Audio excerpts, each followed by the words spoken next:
Meet Rob Nelson, talk show host. Because you got the 70s thing going there. I got someone's underwear. Robert Kennedy, thanks for taking a minute. Simple question. Tucker, it's good to see you. Listen, You're a Bitcoin maximalist. You're Bitcoin forever. I hate this central bank digital currency. hey, I don't have all the answers, but together, I know we can find them. Down is competition in the ratings tab for late night weekend viewers.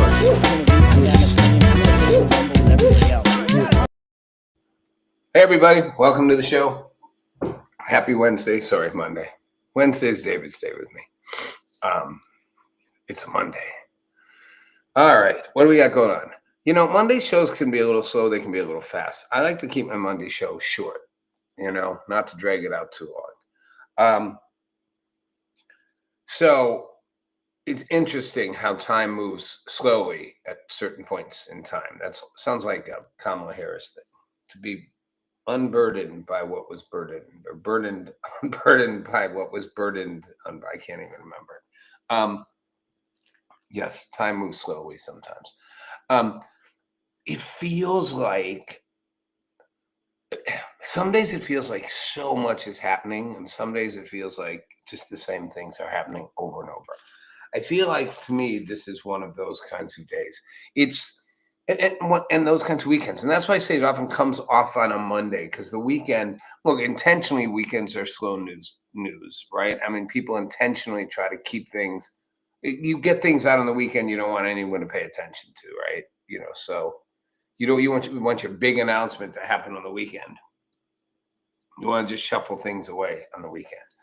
But I am I am still really fascinated by this whole thing with Iran. I don't have David or Landy here with me to talk it through, so I just do it myself. I just do my own monologue on it. So here's how I look at it. For those of you who are still paying attention. First of all, I start with one core premise. Most Americans, for right or wrong, aren't happy that we did this. Now Trump's calling it a mini war, whatever. This armed conflict with Iran. I'm not even sure it is a war, to be honest. What's a war these days anyway? What makes something a war? If you go bomb somebody's ships and is that a war? I guess you could consider it an act of war, but is that actually a war? I mean, if I'm honest, did it feel like we went to war with Iran? It just feels like we went over there and just blasted the crap out of them. Usually in a war, right, like both sides shoot at each other and you count up your casualties. We had like one plane crash and we got the pilots back. I think like 2 people died in an accident or something. I'm not diminishing that 2 people died. I'm just saying wars generally seem like 2 sides line up in some way, shape, or form. In the old days, literally lined up the troops. Then as we got a little farther along, we lined up troops and brought in more armored vehicles and air support and, ships shooting at one another, shooting at land. This just felt like we went in, us and Israel just went in and like bombed the crap out of everything. Killed off all the top leadership, bombed the heck out of all their military infrastructure. Unfortunately, killed quite a number of civilians, probably like 4,000 or something, right? Not anywhere near as many as they killed of their own citizens for protesting. What was it they estimated? It was 40,000 people or something in those protests were killed by the government, by their own government. People think we don't have speech here. People think we have fascism. Okay. Imagine 40,000 Americans being executed by the US government for protesting. Can you imagine 1, 2, 10, 40,000? Damn. Anyway, so I'm not even sure it is a war. I mean, I guess technically it is, back to my main point. Trump calls it a mini war. But Trump calls it a mini war because it's politically not a popular conflict. If it were roaring popular, if he'd finished him off and, if 2 weeks in, everything was done, Iran had, dropped a bended knee, surrendered everything, allowed a new leadership in, given us access to the, hidden uranium, Trump would call it the best war in American history. Now that it's dragged on for weeks and weeks, with no clear end in sight, it's a mini war, baby war. But I don't, again, think it's even a war, to be honest. I feel like it's just an armed conflict where we battered them, stopped, thought they would submit, and miscalculated. And y'all have heard me have this conversation with David and with Landy, and they're both very smart. But I truly believe we expected Iran to capitulate. With their core upper-ranked leadership wiped out, total disarray, their military infrastructure decimated, their economy suffering, struggling, suffocating, if you will, that they would cave and go, okay. And again, that's where I say the Iranian leadership, the mullahs, they're not rational actors. That doesn't mean they're not good at reading rational actors. So I think they know exactly. I don't think this is a confusion of leadership that they say 2 different things. I think they know exactly what they're doing. Look, they just fired, what, today? Was it yesterday or today? They fired drone missiles into United Arab Emirates and hit a bunch of things. They shot at 2 U.S. ships, I think, 2 commercial ships. British ship too, or whatever. The Crown Prince of Saudi Arabia just came out today and sort of said, this aggression by Iran against the United Arab Emirates is not okay.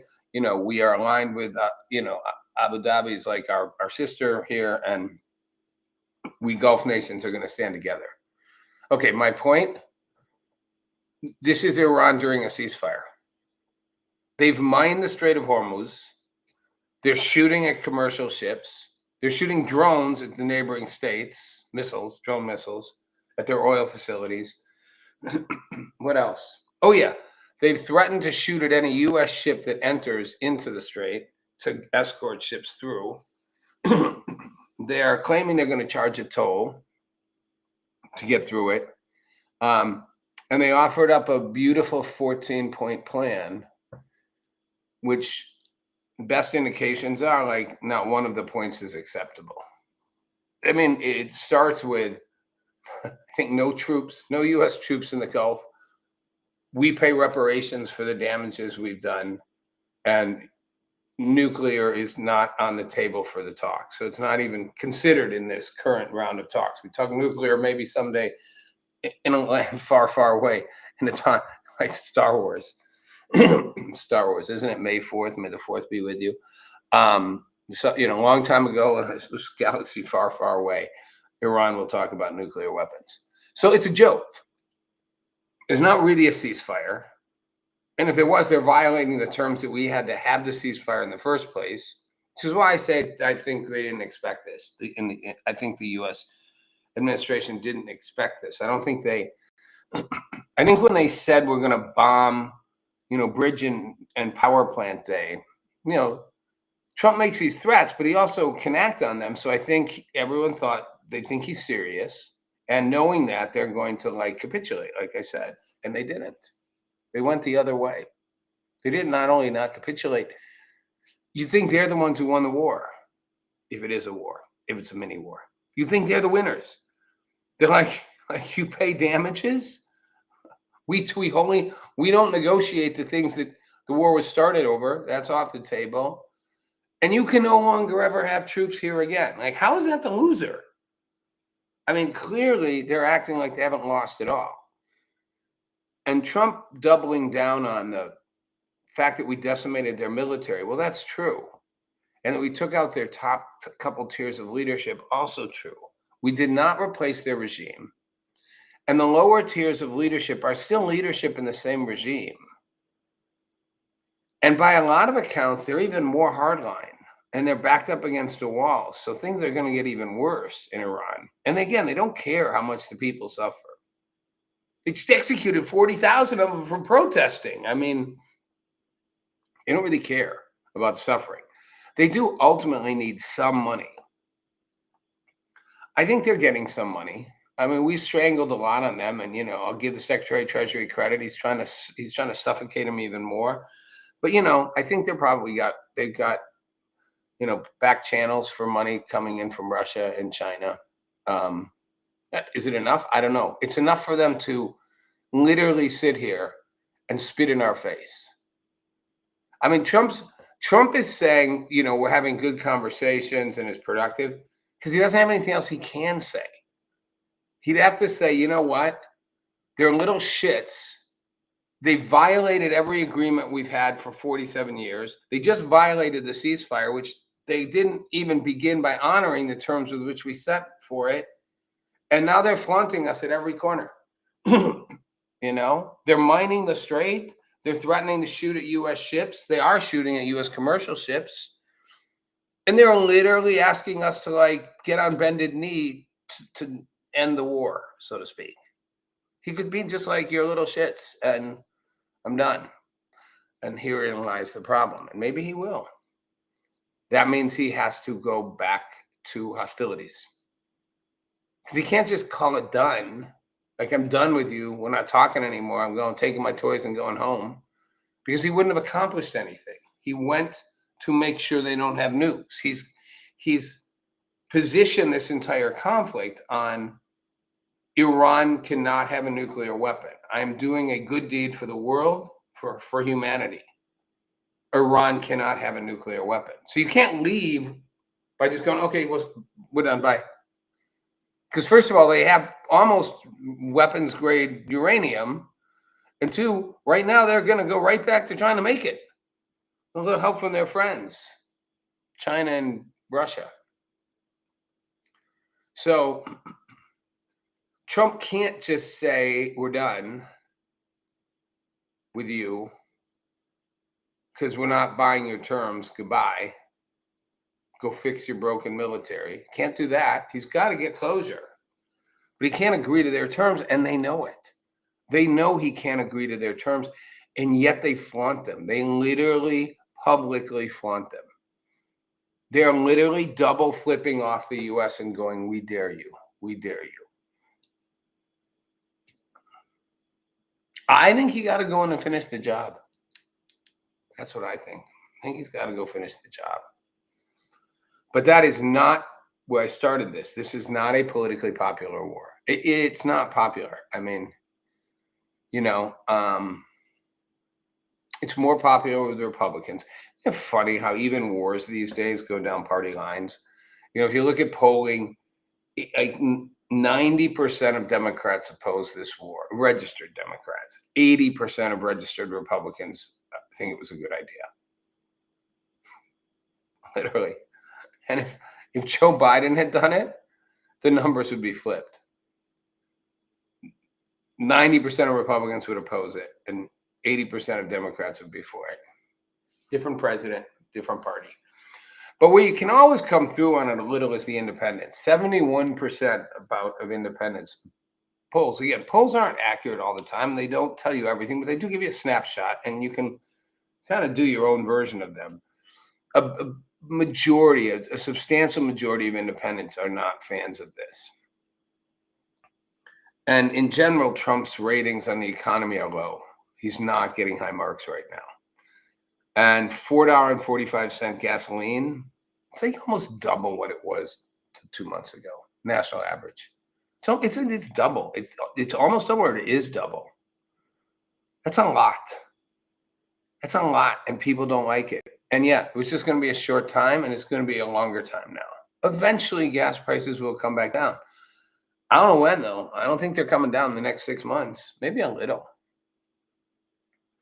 I mean, and higher fuel costs lead to higher everything costs. And they also it's a reminder, because everybody drives, so it's just a reminder of things costing a lot. You know, when you fill your tank, right, it's a reminder of everything.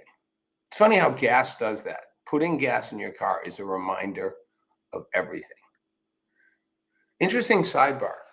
You know, gasoline was the least favored candidate for powering automobiles back in the early 1900s, right? They had electric, and they had steam, and they had gas. Steam was risky because those things, I guess those things just blow up. It's like a bad water heater. People thought gas was loud because the cars made it made a lot of noise running the engine on gasoline for it to keep, what's it called? Keep powering itself. I know there's a word for that. They thought it was dirty and smelly. And now it's the dominant fuel for cars. Extra sidebar. Pop quiz. Who invented the automobile? I know some people are going to be like, Henry Ford, no. Carl Benz, Mercedes-Benz, 30 years before Ford's Model T assembly line. But I always think this is interesting. The reason Henry Ford was really so successful wasn't that he was the greatest car inventor. And he didn't even invent the assembly line. He invented the moving assembly line. Oldsmobile, what's his name? Olds. What was his name? He has a weird three-person name. Something Olds. He actually had a stationary assembly line. And they would people would move from spot to spot and put specialized parts in. And some of those parts were interchangeable, so you just boom, boom, boom. It was Ford who invented the moving assembly line, and that's when it all changed, because it dropped costs dramatically. The cost of making a car because of a moving assembly line, plus with with parts that were interchangeable, just plummeted down like so much. So suddenly cars were truly affordable for people. And then he paid people enough, right, that they could buy the product they sold. And thus the legend is born. And I just think it's also interesting that in North America, Ford no longer makes what's called sedans, cars, except for the Mustang. And they have a couple different kinds of Mustangs, but that's it. It's all trucks, SUVs. I guess trucks and SUVs. No more cars. I mean, in Mexico, they still make like the Fiesta or whatever. But it's interesting that like first big mass-produced automobile maker doesn't technically make automobiles anymore. It makes trucks and SUVs. Big sidebar from the gasoline. Gasoline prices are up. That's a reflection, and it has been forever. Gasoline is one of those things, which is where my sidebar with this started, that, you know, we all for decades have identified, yes, the electric car thing is a newer thing. And by the way, I don't like, it sounds terrible. I like having a gasoline powered vehicle. I like putting gas in my car and knowing how far I can get on it. And then I can always find gas somewhere. If I'm running low, I could even put extra gas in the back if I wanted. Anyway, people have been putting gas in their cars forever. And it's a staple part of life, you know? Even when people say, what are your expenses for the month? Rent, you know, car insurance, gas, utilities, right? It's like always in there. It's in one of the sort of the 4 or 5 expenses you have everywhere. So when that expense is doubled, people are like, eh. It does, like I said, it does actually going to affect other prices too, but that alone, it's a benchmark. It's a benchmark indicator. So double gas prices and no bueno for the Trump administration heading to the midterms. I don't think those prices are coming down no matter what they do. So I'd be just go in and finish the job. You know, just take care of Iran completely. At least then you can go, done, did mission accomplished, regime gone, make way for a new regime. The people can now come out of the woodwork and push in a new regime. And we grab the nukes, we grab the enriched uranium and go home and call it a win. We win the, quote, mini war. I don't see another choice, to be honest. They're not going to capitulate. They're just going to keep asking for incredibly, extremely unreasonable demands, which Trump, like I said, can't agree to. Then he look really stupid. He can't agree to their demands, and they know that. And they're not planning on changing them. I do not see Iran coming around going, all right, we thought about it. We'll give you everything you want. If they were going to, I don't know that they would be still mining the Strait of Hormuz and threatening to shoot at ships that come by and shooting missiles at the UAE yesterday and at commercial ships today. Doesn't seem like the act of a country that's ready to like just crawl into submission. Seems like somebody who's feeling pretty bold. And as I said the other day with Mandy and David, just is not a rational actor. They actually want chaos. They thrive on chaos. They want to send mixed messages. They want to disrupt. They want to shoot rockets at the UAE, at the Emirates. They want to shoot at ships. They want to mine the strait. They want to send out confusing signals about it all. They don't want, they were the number one sponsor of terrorism worldwide for decades for a reason. Terrorism. They like creating chaos. They like disruption. They're like that Allstate guy in the ads, you know, he always just drops out of things. These ads are so funny. He's like mayhem, right? That's Iran. Like they're like most amount of mayhem possible, good. So in some weird way, this is feeding into their sick delusion of, you know, the end of times, and the more mayhem they can cause, the better to the West. The more disruption, okay. How much pain and suffering will that cost them? As long as it's their people, they'll let it go. And even still, they're all willing to be martyrs. So, you know, let the chips fall where they do, and then let's mess the board up as much as possible. They just kick the board over as many times as they can. I don't see an agreement coming. I could be wrong. And again, I'll be really clear.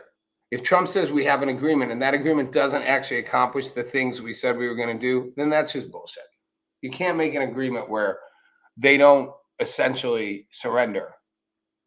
He's already given them the leeway to stay in power. They would have to literally give us the uranium. We would have to it'd be verifiable. And you know, the Atomic Energy Commission wants that. It'd be verifiable.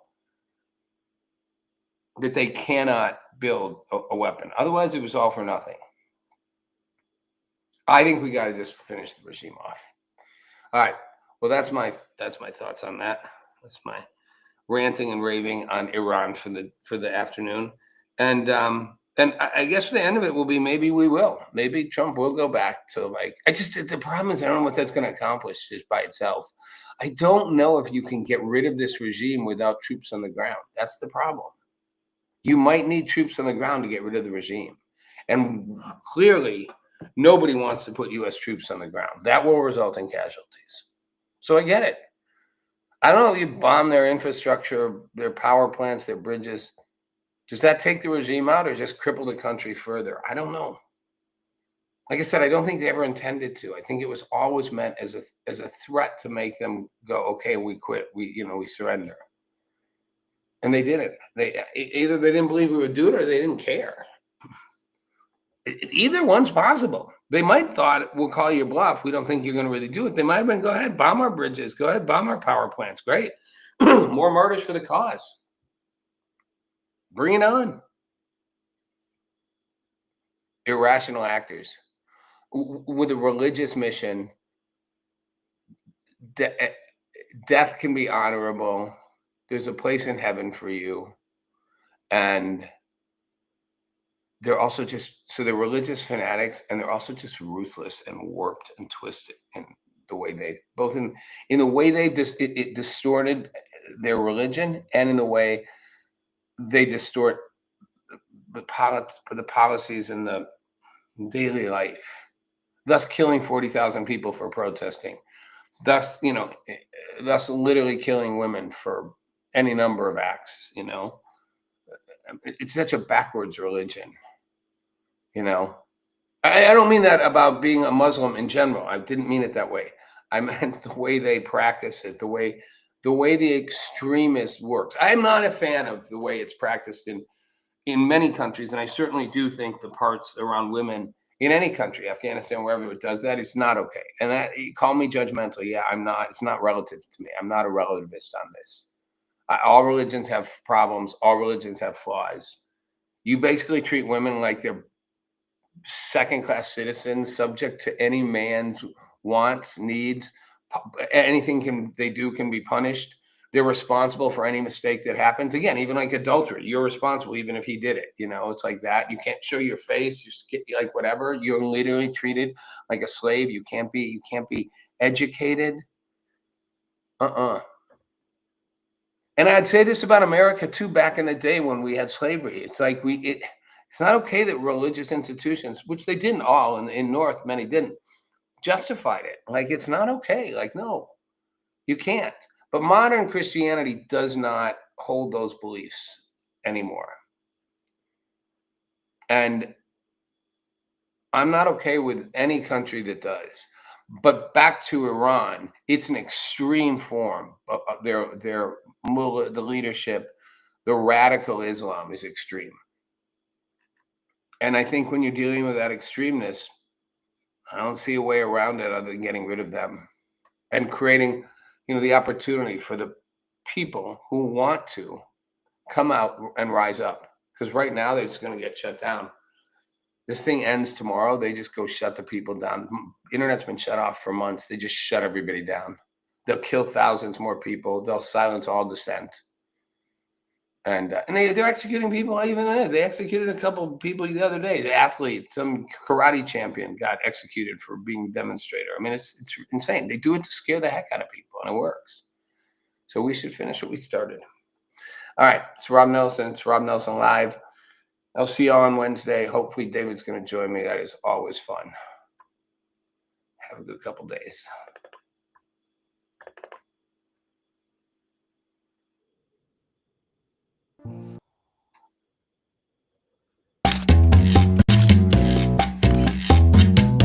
Meet Rob Nelson, talk show host. Because you got the 70s thing going there.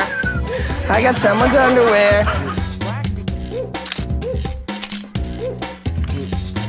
Robert Kennedy, thanks for taking a minute. Simple question. Tucker, It's good to see you. Listen, you're a Bitcoin maximalist. You're Bitcoin forever.